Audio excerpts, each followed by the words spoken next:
Happy Sunday!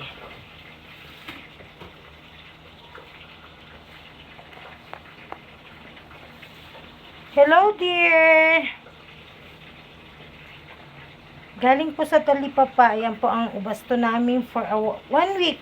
Pero hindi pa sure na 1 week yan. Pang pork steak, pang adobo, manok po yan. Siyempre, hindi mawawala ang frozen. At lalo na sa umagahan. Ito po ang aming. At siyempre, meron din pong gulay na pang ginataan. Yan. May bangus at tilapia. Yan po ang ulam namin for today. Tilapia. Pritong tilapia. Kasi yan po ang madaling luto. Tanghali na po.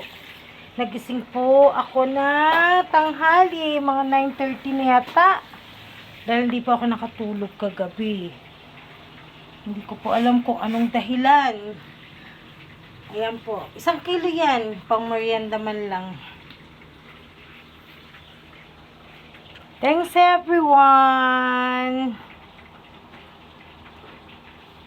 Share and follow my videos.